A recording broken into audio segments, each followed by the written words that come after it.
Isang malaking hospital ang hinintuan nila Ella at tingin niya pagmamayari yon ni Blake. Malapit lang malaking ospital sa liblib ng bahay ng lalaki kaya mabilis silang nakarating. Agad din lumabas si Ella ng sasakyan na hindi niya aasahang pagbubuksan pa siya ni Blake. Mukha akong ewan. Inawakan niya ang damit at tiningnan mabuti ang suot na pajama. Mukha talaga akong manang. Sunod niyang tiningnan si Blake na lumapit sa kanya. Nakaporma at maayos ang itsura ng lalaki kumpara sa kanya.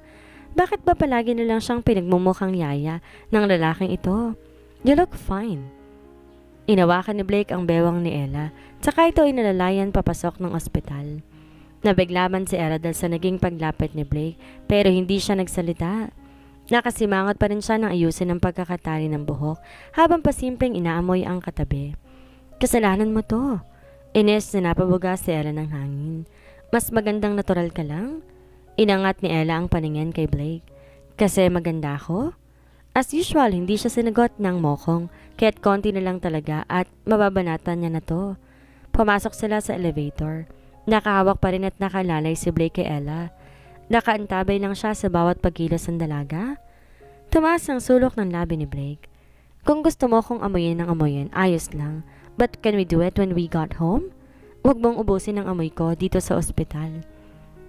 Ella, maya-mayaan ito. Napaawang ang labi ni Ella. Who's smelling you? Puno ng pang-aasar ang mukha ni Blake na mas tinitigan si Ella na pulang-pula. Bago pa man makapagsalita ang lalaki, ay mabilis na dinugtungan ni Ella ang sinabi. It's the baby. The baby wants your smell, not me, okay? Makailang beses pa siyang napanunok habang iniiwas na ang tingin kay Blake. Okay. Natawa na mahina si Blake, narinig ni Ella, kaya't mas lalo pa nag-init ang mukha niya. Tila na apektuhan ng mga mata niya na nagsimulang manubig. Hindi ka naniniwala sa akin? Nakakahiya. Maang-maangan niyang sinagot ni Blake. What do you mean? You already said that it's not you. Then it is not you. Di niya alam kung naluluha ba siya dahil nahuli tong kalokohan niya o sadyang napikon lamang siya. Nagsimulang suminghot si Ella nang marinig naman ni Blake. Agad sumaryos ang mukha ng lalaki. I am telling the truth. Naniniwala ako sa'yo. Why the hell are you crying for? Sa lubong ang kilay na anito. Napakamot si Ella na makita na wala nang pang-aasar sa malamig nitong mukha. Tsaka lang siya natigil sa pagsinghot. Pinunasan niya ang butil ng luha sa mga mata, tsaka tumango. Sabi mo may pagtataka ang mga mata ni Blake na minsan lang makikitaan ng ganoon na emosyon. Nang bumukas ang elevator at pinindot itong floor kanina, inakay na niya si Ella patungo sa OB-GYN na nakatoka dito. Pasok ko kayo, ma'am, sir, Dr. Lauren. Nabibiglang ani Ella na makitang doktora na papasok sa kanila. Ngumiti lamang ang doktor, saka tinangan si Ella. Nagtatakang tinignan ni Ella si Blake at tinaasan siya ng kiling ng lalaki. What?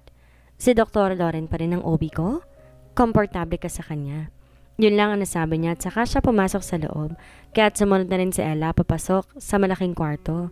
Hindi nagtago ang doktora? Kung siya yon, baka nag-impake na siya tumalis ng bansa. Ikaw ba naman makidnap?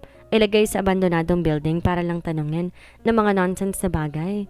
Mabuti na lang at mukhang mabait ang doktor na to. Kinausap lang siya saglit ng doktora bago siya pinaupo sa hospital bed. Inaayos si Dr. Lauren ang medical gloves na magtanong si Ella. Maayos nang ho ba kayo, doktora? Mahina lang yun. Natigilan ng doktora pero pagkwan, ngumiti ulit ito. Maayos naman ako, Mrs. Montreal. Mrs. Montreal. Mrs. Montreal. Natulala si Ella, pakiramdam niya. Umakat lahat ng dugo sa ulo niya at anumang oras. Sa sabog na iyon? Naku, hindi. Maliw kayo ng iniisip. Pulang-pula siya at tila nagpapanik. Quit chit-chatting and just do your job. Ani na malamig na boses ni Blake na nakatayo na pala sa tabi ng hospital bed. Narinig ba nitong ang itinawag sa kanya ng OB? Natawa lang na mahina ang doktor at saka inayos ang machine bago pinahiga si Ella sa higaan. Maayos ang lagay ko, Miss Ma'am? Mabuti nga at binigyan ako ng trabaho ni Mr. Montreal. Mas malaki ang sahod at mas maganda pa rin ang opportunity. Tingnan nyo nga ma'am at nakapasok pa ako sa magandang ospital. Nakahinga na maluwag si Ella nang marinig na iniba nito ang tinawag sa kanya. Napatango lamang siya sa sinabi ng doktor, tahimik na nagpasalamat at mabuti na lamang hindi ito na trauma. Lahat ng tao hindi mabibili ng pera. Masama ang tingin ni Ella nang sikuhin si Blake. Pakitaas lang ng t-shirt mo, ma'am? Tulad nung una malamig pang gel na nalagay ko kaya be ready, okay? Tinaas niyang damit kaya't lumitaw ang tiyan niya na medyo may umbok na.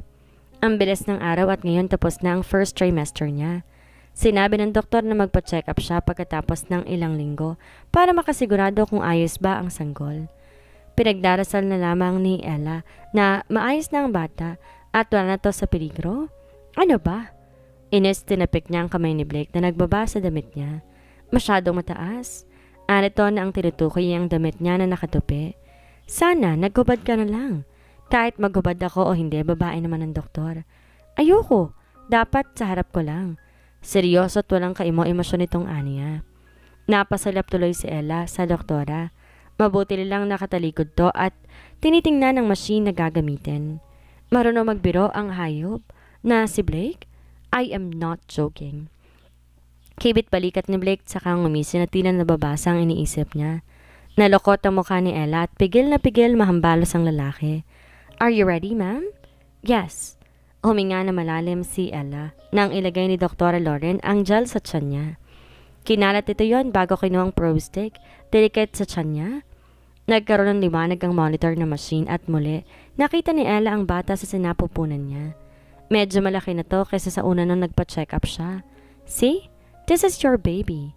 Turo ng doktora sa maliit na nilalang na nasa monitor. Deja vu, ani Ella sa isip niya. Nung una siyang pumasok sa gitnang kwarto ng ospital, ay mag-isa siya at kabadong-kabado pa. Ang pinagkaiba lang ngayon may kasama na siya sa pagpapacheck up. May pinindot si Dr. Lawrence sa machine bago pa narinig ni Ella ang malakas na heartbeat ng bata. Nakahinga siya na maluwag. Isa rin to sa sinabi ng doktor sa kanya na baka mawalan ng pulso ang bata dahil sa pagdurugo niya noong nakaraan. Ipinagsawalang bahala niya at hindi ini-stress ang sarili. Kaya ngayong narinig na niya ang heartbeat ng sanggol, ay laking tuwa ni Ella. Nilingon ni Ella si Blake mula sa pagkakahiga. Nakagat niya ang pang-ibabang labi para pigilan ng emosyon na makitang di inaalis na titig ng lalaki sa monitor. Sa mga oras na yon, hindi may paliwanag ni Blake ang nararamdaman. Hindi niya maalis ang tingin sa monitor dahil sa malit na bagay na naroon sa black and white na screen. Maging ang tunog ng pulso ng bata, tila bumibigay sa kanya na nagbibigay din ng epekto sa loob niya at kumalat na yon maging sa buong pagkatao na niya. Ang labi nitong tuwid ay bahagyang umarko, tsaka nilabas ang cellphone na nasa bulsa at may kinalikot doon na kung ano. Ngumiti ng sinsero si Ella. Gusto man niyang pigilan ang mabilis sa pagtibok ng sariling puso. Di niya magawa, lalo na makita niya ang pag-iiba na emosyon ng lalaki na ngayon lang niya nakilala. Sana hindi ma-detect ang mabilis niyang heartbeat. Well, at least he looks happy. Namula ang ilong ni Ella at nagsimulang magluha. She felt touched and happy at the same time for her baby. Di niya akalaing sasamaan siya mismo ni Blake sa loob ng kwarto para magpa-check up. Kadalasan kasi busy ang lalaki sa mga gawain nito sa buhay. Why are you always crying? Naramdaman ni Ella ang marahang pagpunas ng kamay ni Blake sa tumutulong luha. I am just happy. Totoong binigay ng ngiti ni Ella kay Blake sa mga oras na yon. Kuminang ang luhaan nitong mata at may tunay na siyang makikita doon. Natigilan bahagya si Blake at di napigilan ng sarili. Yumukutot kinintilan ng halik ang noon ni Ella na nabigla. The baby looks fine. Stable ng lagay ng baby niya pero palagi rin dapat mag-take ng vitamins. Huwag magbubuhat na mabibigat o huwag masyadong mapagod. Kahit stable ang baby, huwag magpalagay dahil masyadong sensitive ang pagbubuntis ninyo, ma'am. Ngiti ng doktora nang lapitan siya at bigyan ng pamunas. Kagaya na sinabi ko, iwasan na nakaka-stress na bagay. Take care of yourself dahil hindi na lang ikaw ngayon ang dapat mong alalahanin. Nakakinig na mabuti si Ella habang pinupunasan ng tiyan. At kung maaari, pakiiwasan o bawasan ang pagtatalik. Napaubo si Ella at saka sunod-sunod na napailing. Hindi, wala ho kaming ganong relasyon. Natawa na mahina ang doktor bago binigay ang pictures ng ultrasound. Kukunin na sana yun ni Ella na maunahan siya ni Blake. Mas nauna na rin tong naglakad paalis kaya't nagpaalam na rin si Ella sa doktora at nagpasalamat. Hoy, Nang makasabayan sa paglalakad ang lalaki, nakasimangot na naman si Ella, ngunit walang pakialam dito si Blake na diretso lang ang lakad habang nakatingin sa hawak na ultrasound picture. It looks so small. Obviously, napairap si Ella. Patingin din ako? Good morning, boss. Ma'am? Bati ng mga tauhan sa loob. The room? Isang matandang lalaki ang sumagot kay Blake. Maayos na po, boss. Tumango si Blake tsaka nauna nang lumakad. Pumasok siya sa isang kwarto kasunod ng matandang lalaki na mukhang caretaker, kaya para hindi magmukhang tanga, sumunod na rin si Ella. Sinalubong siya na may kadilimang kwarto, candlelight table na may masasarap na pagkaing nakalapag. Napaka-romantic ng ambience sa loob noon. Nagtatakan tumingin si Ella kay Blake. Ano meron? Advice nila na magsimula raw ako sa ganito. Sinong sila? Para ka namang manghaharana? Natatawang ani Ella, ngunit agad na natigilan na makita ang taimtim na titig ni Blake. Napatingin pa siya sa sarili. Mukhang di nababagay ang t-shirt at pajama niya sa lugar. Just sit down and let's talk.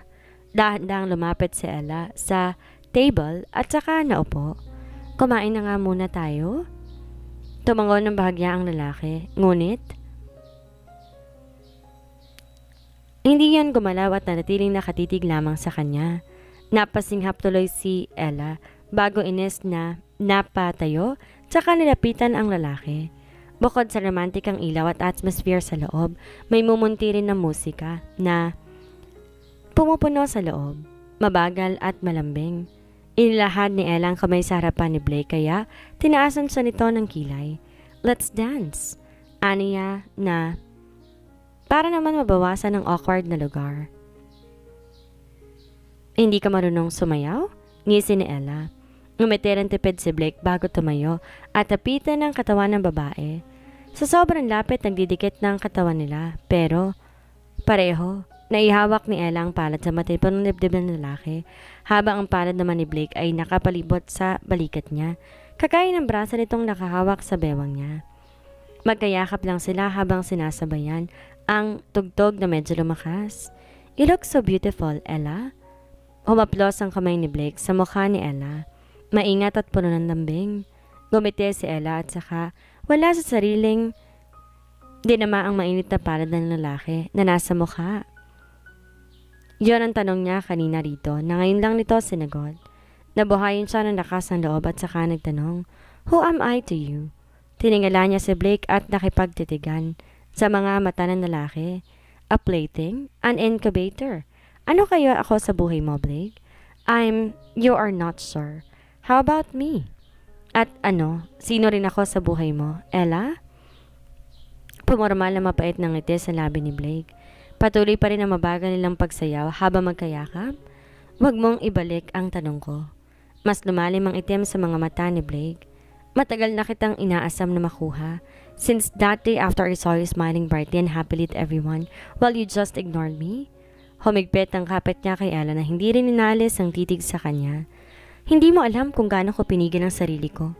Nakuhain ka ng perasan at tago mismo sa pamamahay ko nitong mga nagdaang taon, Ella. Bumakas ang ganit sa mga mata ni Blake. I want you to look only at me. Akin lang, walang sa kanila. You don't know how much I've yearned for your smile, just like when you were a child, laughing and giggling happily when you see me. But why? Why you seem so scared of me now, Ella? Why can't you be just like your old self? Alam ni Ella di dapat kumabog ang dibdib niya sa tila confession ng lalaki dahil sa mapag-angkin nitong ugali. Ngunit kahit hindi niya matandaan ang batang Blake noon, apam siyang deep inside na ipamilyar sa kanya ang lalaki. Because your approach is too aggressive? But I'm trying. Then I'm willing to wait. Paalis na to sa yakapin na nahigpitan ng Ella ang hawak dito. Napahagod si Blake sa sariling buhok. I am trying to be a better person. Then keep trying. How about your feelings for me? Tila natunaw ang puso ni Ella na makitang tila lungkot nitong itsura. Ayoko mahulog ng sobra dahil hindi ko naman gustong ibaon ang sarili ko sa patibong. Pero I know that I already have this lingering feeling for you. Alam yun ni Ella sa sarili niya. Di man niya aminin ngunit hindi niya gustong sumugal sa pag-ibig nang walang kasiguraduhan. We still have plenty of time. We don't need to hurry. Let's just see and be happy with our own baby for now. Nangiti si Ella at saka hinawakan ng tiyan. Look, the doctor said that the baby is healthy. Buoba ang tingin ni Blake sa umbok na tiyan ni Ella. Nilapat niya ang pala doon. Ngayon niya lang nahawakan ang umbok ng tiyan ni Ella. Lumamyo sa naging pagtingin ng lalaki doon. Kusang nangiti ang labi ni Blake habang pasimple, hinihimas ang tiyan ni Ella. Hinawakan ni Ella magkabilang pisngi ni Blake at iniharap sa kanya. Mula sa tiyan bumaling sa kanyang tingin ni Blake. Bahagyang tumingkad sa Ella. Handa akong iparamdam sa iyo yung mga damdaming hindi mo pa nararanasan. I will prove them wrong that you're not just an ice. Na hindi ka emotionless at you're still a human being. Dilikat ni Ella ang labi sa mapupulang labi ni Blake na nanlaki bahagya ang mga mata. Bago to nakabawi at balak ang halik sa kanya, mas malalim at marubdob. Boss, maagang dumating si Blake ng hapong yon. Agad siyang sinulubong ni Mr. Kim sa bukana ng bahay. Si Miss Rian po. Ani Mr. Kim at iniabot ang cellphone, ngunit hindi yun pinansin ni Blake na inabot lang ang mga daladalang prutas sa katulong na malapit. Nakita ni Mr. Kim ang mga dalahin ng amo, kaya't balak niya sanang kunin ang iba pang paper bag na hawak nito, ngunit iniwas yun ni Blake sa kanya, tsaka siya tiningnan ng masama. Naging ngiwi tuloy ang ngiti ni Mr. Kim. May problema ba talaga sa mukha niya, kaya't palaging galit ang boss niya sa kanya? Boss, si Miss Rian. Nilampasan ni Blake si Mr. Kim. Where's Ella? Tanong nito kay Manang Celia na nakayuko lang sa gilid. Agad naman sinundan ni Mr. Kim ang yapak ng boss niya at siya na rin ang sumagot sa tanong nito. Nasa taas at nagpapahinga sa kwarto niya. Boss? Nakangiti pa ring ani niya. Muli niyang inihatid ang cellphone na hawak sa harapan ni Blake dahil nangangarin na ang kamay niya. Tsaka lang yun napansin ng lalaki. Tinaasan siya nito ng kilay. Si Miss Rian, boss, tumawag. Nagsalubong ang kilay ni Blake. Ano na namang problema niyan? Pinatatanong ho niya kung nasa opisina niyo kayo mamaya. Nung pumunta daw kasi siya na nakarang araw, wala kayo. Kaya, tama. Maging si Mr. Kim napansin ang mga pinagbagong kilos ng boss niya. Hindi nito lumiliban sa pasok. Palagi nasa business trip at palaging may meeting. Pero ngayon tila pinasukan nito ng katamaran sa katawan at nagsimulang maglagay sa loob ng pamamahay nito. Pero di na nabigla si Mr. Kim. Alam rin naman niyang dahilan ng lahat ng yon ay ang babaeng tinatago nito sa taas ng bahay. Sino ba siya sa akala niya? Kung hindi dahil sa kapatid niyang si Carl, hindi ko siya pag-aaksaya ng oras. Iritang ani Blake. Stop entertaining that woman. Kapag naubos ang pasensya ko sa kanya, baka hindi lang siyang pagbuntulan ko ng galit, understood? Tumuon na nakamamatay na titig ni Blake kay Mr. Kim, na napatras at sunod-sunod na napatango. Yes, boss? Kawawang Miss Rian, isip-isip ni Mr. Kim. Dapat tumigil na to sa pangulit sa boss niya dahil baka matuluyan ito nang wala sa oras. Nagtuloy sa paglalakad si Blake papasok ng library na malapit lang sa sala bitbit ang paper bag. Na makapasok sa loob na upo siya sa couch at nilapag ang paper bag sa table na kaharap. Nilabas niya doon ang mga libro na siya mismong bumili. Sakto naman pumasok si Mr. Kim na nakalimutan kumatok. Boss! Kinabahan siya kaya't bago pa man siya muling tumapak, sinira niyang muli ang pinto at saka kumatok. Boss, may nakalimutan pala akong sabihin. Natawa siya ng alangan. Agad pinasok ni Blake ang hawak sa paper bag. Again? Binuksan ni Mr. Kim ang pinto at sumilip saka tumango. Tumawag rin ho pala si Mrs. Guevara at gusto sana makipag-usap sa inyo. Ella's mother? Yes, boss. Nakulot ang noo ni Blake ngunit hindi na ito nagsalita. Tinukod ng lalaki ang siko sa armrest ng sofa at saka sumandal doon pagkatapos nilagay niya ang palad sa mga mata. Don't tell Ellie about this, Anya. Ako mismong kakausap sa kanila kung may oras man akong bakante. Muling tumango si Mr. Kim at saka dahan-dahan na isinara ang pinto bago umalis. Narito sa bahay nito ngayon ang boss niya kaya automatic kailangan niyang umalis at tumulong sa sekretarya maging sa vice president ng kumpanya nito. Tahimik lang si Blake habang iniisip kung ano bang dapat gawin niya sa pamilya ni Ella. Hindi pwedeng ma-stress o mag-isip na malalim ang babaeng yon dahil sa pagbubuntis nito. Hindi gagawa si Blake ng hakbang na ikapapahamak ni Ella. Pababa na si Ella ng hagdan noon na makita niya si Manang Celia. Hindi niya ginamit ang elevator dahil gusto niyang ilakad ang mga paa. Masyado lang talagang tamad ang may-ari ng bahay kaya't may paganon-ganon pa. Manang? Nginitian siya ng babae at saka sinlubong. Mag-iingat ho kayo sa pagbaba ng hagdan, ma'am. Nako, ayos lang po ako. Ano pong kailangan nyo, ma'am? Si Sir Hu ba? Nandun po ngayon sa library. Obvious ba kung sino hinahanap niya? Busy ba? Tanong niya. Mali ba niya kung papasok siya sa slash office nito? Library. Ibubuliwan siya ng lalaki dahil bad mood na naman. Kahit naman nag-iisip na ibalik pa rin sa dating gawi ang mga buhay nila. Maliban na lang sa masyado nang napapanatag ang loob ni Ella sa baliw na si Blake. Nako ma'am, hindi po. Pasukin niyo na lang kaagad. Kumatok si Ella ng 3 beses sa pinto, ngunit walang sumagot. Inulit-ulit niya yon hanggang sa mainis na siya. Monreal? Pigil niyang sariling sirain ang pinto at sinubukan nilang pihitin ang seradura nun na kagad namang bumukas. Nakahinga na maluwag si Ella. Siyempre, bagong lahat, inihanda niya muna ang masiyang itit saka pumasok sa loob. Ang una na datnan niya ay ang library na sa una niyang pinasukan. Wala pa ring pagbabago. Malinis at organisado pa rin ang loob. Ngunit ang lalaking inaasahan niya nakaupo sa swivel chair habang walang emosyong pumipirma ng mga dokumento, nasa couch at nakaupo. Nalapitan ni Ella ang lalaking natutulog sa sofa. Nakatukod ang siko nito sa armrest ng sofa habang nasa pisngi ang palad para suportahan ang ulo. Walang makitang pores sa mukha ng lalaki kahit na nga may maliit na eye bags. Ay gwapo pa rin. Sana habang buhay ka na lang tulog. Dahan-dahan niyang itinaas ang palad, tsaka pinaghiwalay ang salubong nitong kilay. Kahit ulog na'y nakasimangot pa rin. Sunod na boba ang tingin ni Ella sa kamay nito na may hawak na libro. May pamagat yung pregnancy guide, labor, childbirth, and newborns. Napansin din ni Ella iba pang libro na nakalabas at nakapatong sa table. Kinuha at ininspeksyon na isa doon. Pamilyar ang mga yon dahil pinano yung bilhin ni Ella ang mga librong to sa National Bookstore na makita niya ang maternity books na makakatulong sa kanya about pregnancy and babies. How can she describe this feeling?